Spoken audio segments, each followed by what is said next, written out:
अगर markets naturally prices balance कर सकते हैं तो गवर्नमेंट्स इंटरफेयर क्यों करती है? Taxes, subsidies, price controls, business regulations, क्या फ्री मार्केट्स इनफ नहीं होते?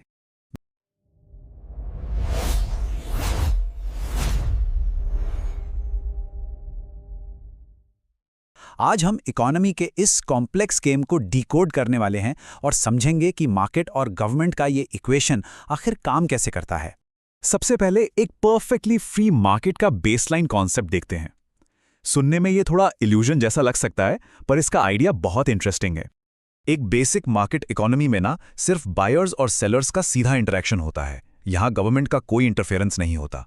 लोग खुद डिसाइड करते हैं उन्हें क्या खरीदना है और कंपनीज डिसाइड करती हैं कि उन्हें क्या बेचना है। प्राइस सिर्फ और सिर्फ डिमांड और सप्लाई से ऊपर नीचे होता है। और इस पूरे गेम का सबसे बड़ा रूल है कंपटीशन। अगर एक दुकानदार महंगा बेचेगा तो बायर ऑटोमेटिकली दूसरे के पास चला जाएगा। 1776 में एडम स्मिथ ने इस मैजिक को इनविजिबल हैंड बुलाया था। उनका मानना था कि जब हर इंसान अपने खुद के फायदे या सेल्फ इंटरेस्ट के लिए काम करता है तो इनडायरेक्टली पूरी सोसाइटी का भला हो जाता है।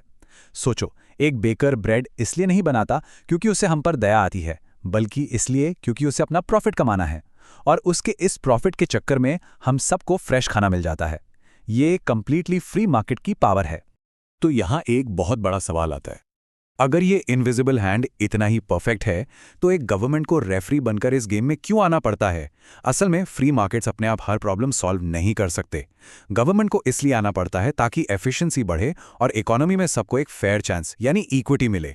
जस्ट इमेजिन, अगर पुलिस, पब्लिक सेफ्टी या एजुकेशन सिर्फ प्राइवेट कंपनीज अपने प्रॉफिट के लिए चलाती तो क्या आम लोग उन्हें अफोर्ड कर पाते? अनफेयर प्राइसिंग को रोकना, मोनोपोलीज को तोड़ना और बेसिक सर्विसेज प्रोवाइड करना, ये सब इंश्योर करना एक गवर्नमेंट का काम होता है। और इस पूरे सिस्टम को बैलेंस और कंट्रोल करने के लिए गवर्नमेंट के पास दो सबसे पावरफुल टूल्स होते हैं, टैक्सेस और subsidies. Taxes basically negative incentives हैं। गवर्नमेंट इनका यूज उन चीजों की स्पीड कम करने या कंट्रोल करने के लिए करती है जो सोसाइटी के लिए हार्मफुल हैं, जैसे पोल्यूशन करने वाला फ्यूल या ओवर कंजम्पशन। और दूसरी तरफ हैं सब्सिडीज। ये पॉजिटिव इंसेंटिव्स होते हैं। अगर गवर्नमेंट चाहती है कि फार्मिंग बढ़े ताकि आम लोगों के लिए फूड प्राइसेस सस्ते रहें, तो वो फार्मर्स को सब्सिडी देकर उस वाइटल इंडस्ट्री को पूरा सपोर्ट करती है। वैसे क्या टैक्सेस सिर्फ रेवेन्यू इकट्ठा करने के लिए होते हैं? एक्चुअली नहीं। टैक्सेशन एक बहुत डीप मैक्रो इकोनॉमिक टूल है। हाँ, पैसा रेज करना एक मकसद जरूर है, पर वेल्थ को अमीरों से जरूरतमंदों तक रीडिस्ट्रीब्यूट करना, इकोनॉमी को फिस्कल पॉलिसी से चलाना और यहां तक कि डेमोक्रेटिक रिप्रेजेंटेशन बढ़ाना भी इसका हिस्सा है।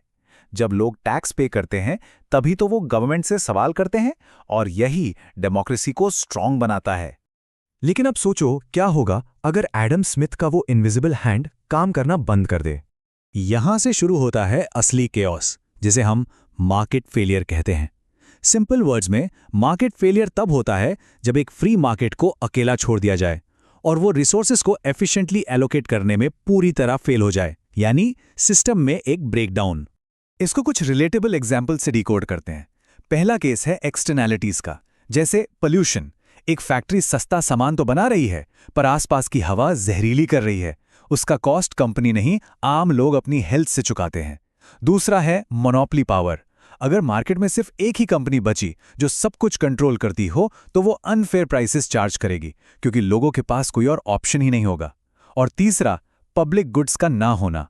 कोई भी कंपनी अपने खुद के प्रॉफिट को छोड़कर आम लोगों के लिए सड़कें या स्ट्रीट लाइट्स थोड़ी ना बनाएगी।